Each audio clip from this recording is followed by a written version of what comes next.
and we are now in day 6 of the Democrat federal government shutdown.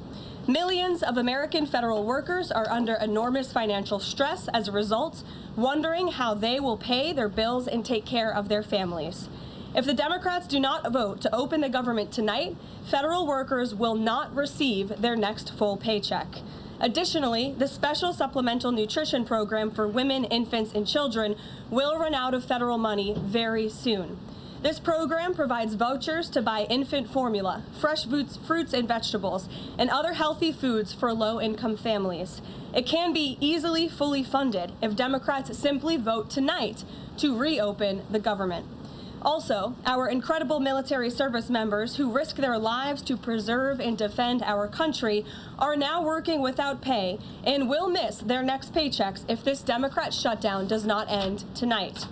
The Republican-backed clean and nonpartisan funding bill fully funds this important food aid program, gets our troops paid, and reopens the government.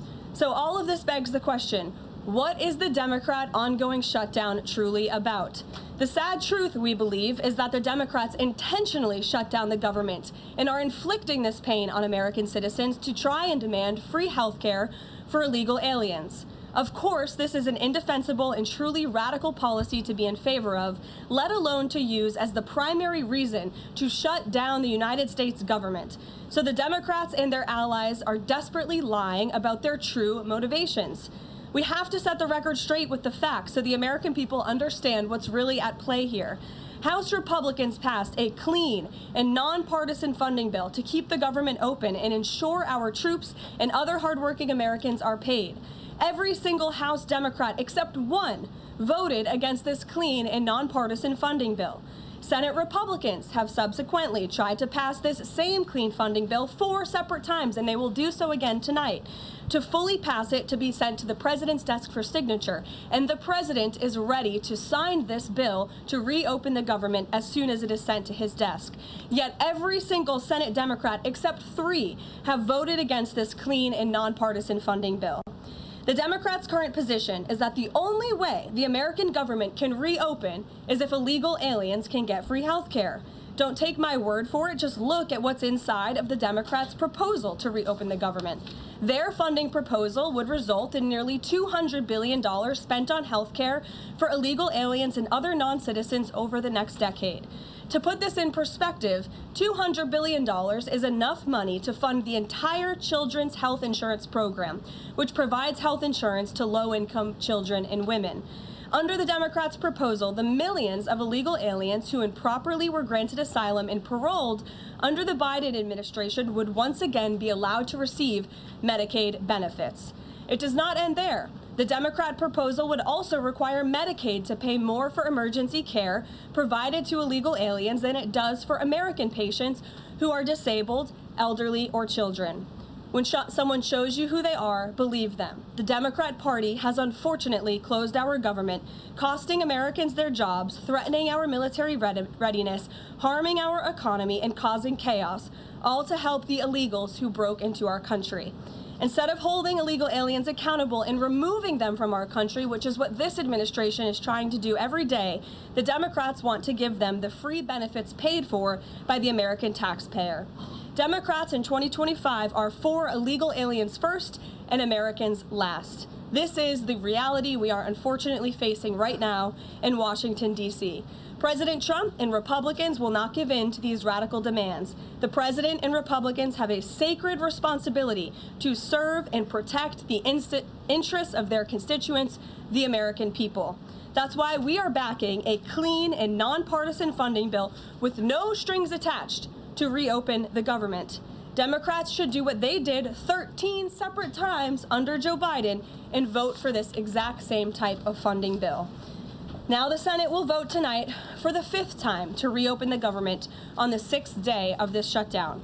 All we need are an additional 5 Democrat senators to end this madness and vote for the clean funding bill to reopen the government.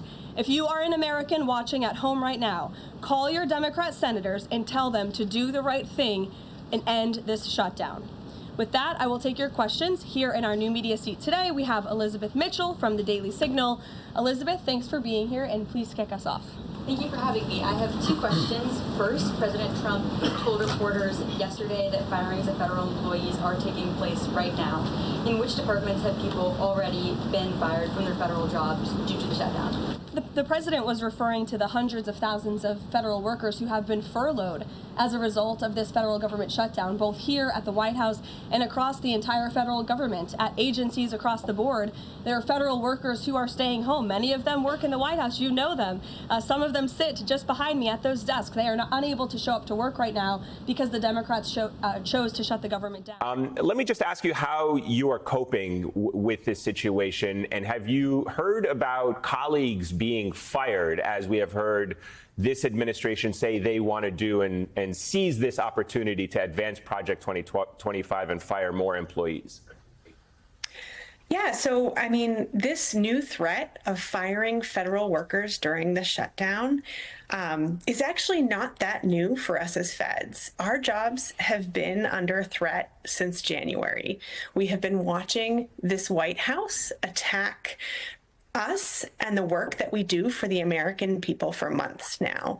And so, you know, whether this administration follows through on that threat to fire us, you know, we are much more concerned about the destruction that we've been seeing of our federal program since January. As a federal scientist, I've had a front row seat to the destruction of our government. And this shutdown didn't really start on October 1st. It started in January when the Trump White House began illegally gutting and politicizing NIH and other agencies. The so-called clean continuing resolution passed in the White House would allow Trump to continue stealing congressionally appropriated funds, including money for cancer research, and it would allow Trump to continue preventing federal workers like me from doing our jobs, and to continue silencing free speech and endangering the American people.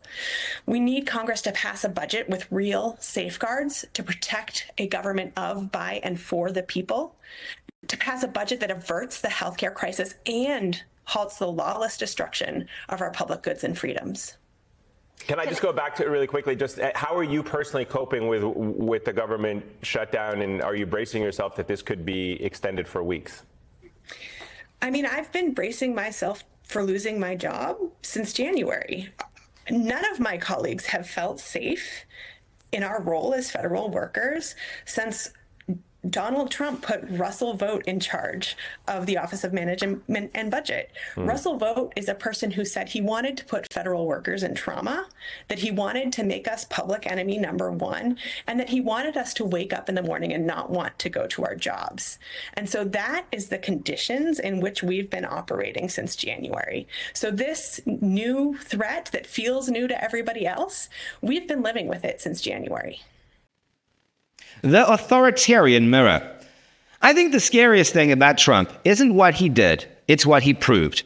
He proved how easy it is to break a country when you make people choose between truth and belonging. He proved that if you're loud enough, you can drown out facts. And he proved that millions will follow you not because they believe in you, but because you make them feel seen in their anger. He didn't invent cruelty, he just made it fashionable again.